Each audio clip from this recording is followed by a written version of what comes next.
Bismillahirrahmanirrahim. Assalamualaikum warahmatullahi wabarakatuh. Alhamdulillahirrabbilalamin. Wassalatu wassalamu ala asrafil anbiya wal mursalin wa ala alihi washabihi ajmain, amma ba'du. Perkenalkan, nama saya Sultan Khairul Pawas dari jurusan Hukum Ekonomi Syariah, NIM 0204222060 dari kelas 1C, dosen pengampu Bu Junaida MPD. Di sini saya akan membahas paragraf. Paragraf adalah suatu penggabungan kalimat yang berisi gagasan utama atau ide pokok dan beberapa gagasan pendukung. Dan menurut KBBI, paragraf adalah bagian bab dari sebuah karangan yang membahas suatu ide pokok dan penulisannya dimulai dengan garis baru. Dan paragraf menurut ahli kebahasaan bernama Ramlan, paragraf adalah bagian bab dari suatu karangan dan di dalamnya terdapat lebih dari satu kalimat yang membahas tema tertentu dan ide pokok sebagai pengendalinya. Paragraf memiliki fungsi, di antara lain ada 6, yaitu yang pertama adalah untuk mengekspresikan suatu gagasan utama yang ingin disampaikan oleh penulis. Kedua, untuk menjelaskan keseluruhan ide pokok dengan mudah, logis, dan sistematis. Ketiga, untuk menandai pergantian gagasan baru jika sebuah karangan memiliki lebih dari satu gagasan utama. Yang keempat, untuk memudahkan pembaca memahami sebuah gagasan utama dalam sebuah karangan. Kelima, untuk memudahkan pengendalian variabel jika sebuah karangan memiliki lebih dari satu variabel. Dan yang terakhir adalah untuk memudahkan penulis menyusun dan mengembangkan ide pokok dalam karangannya yang akan dituangkan dalam karangannya yang berhubungan dengan topik yang akan dibahas. Bentukan paragraf yang baik kiranya memerlukan beberapa unsur. Yang pertama, kesatuan. Kesatuan adalah kalimat-kalimat dalam satu paragraf harus menggambarkan hubungan atau menunjukkan ikatan dalam mendukung satu gagasan dan pikiran, sebuah pokok pikiran. Kesatuan maknanya ikatan mengenai masalah dan tema dalam pengembangan. Contohnya, tema budaya Indonesia. Budaya Indonesia sangat beraneka ragam dan tiada batasnya. Di Indonesia memiliki budaya yang sangat banyak, seperti tarian, pakaian tradisional, pakaian adat, lagu daerah, dan lainnya.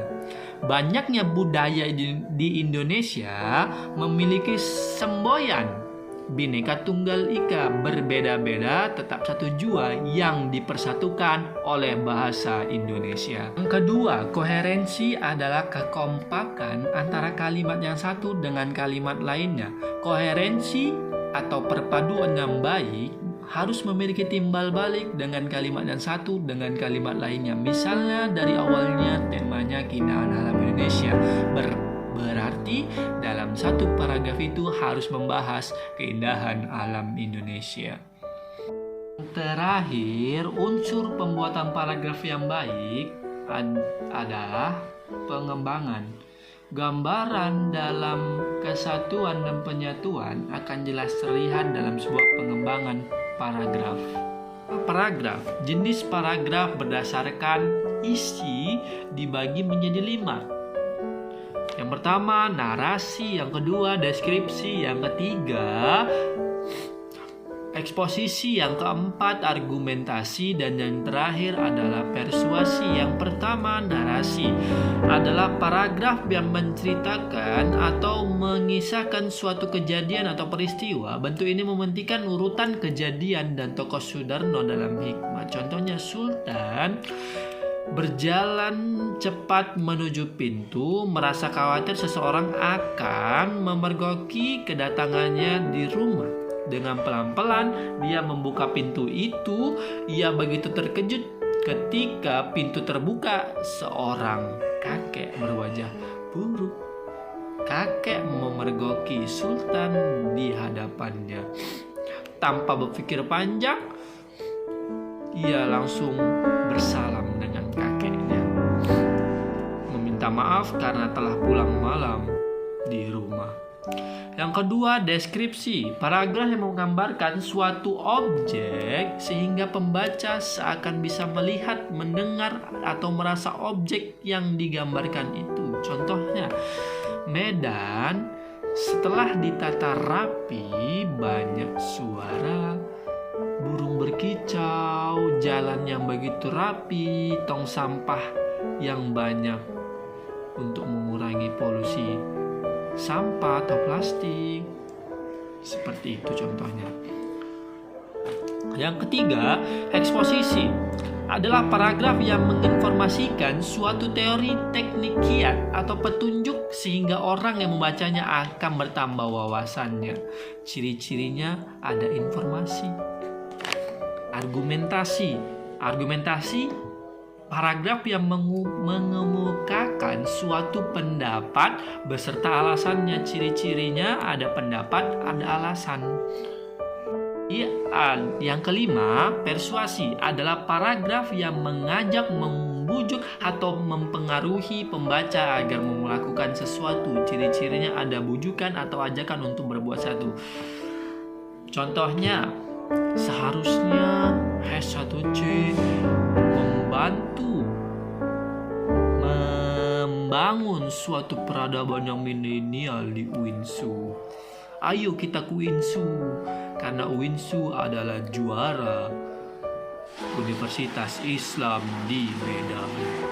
Paragraf berdasarkan letak kalimat utamanya dibedakan menjadi 3, yaitu paragraf deduktif, paragraf induktif, paragraf campuran. Paragraf deduktif adalah paragraf yang dimulai dengan mengemukakan persoalan pokok dan kalimat topik, kemudian diikuti dengan kalimat-kalimat penjelas. Paragraf induktif adalah paragraf yang dimulai dengan mengemukakan penjelasan, kemudian diakhiri dengan kalimat topik.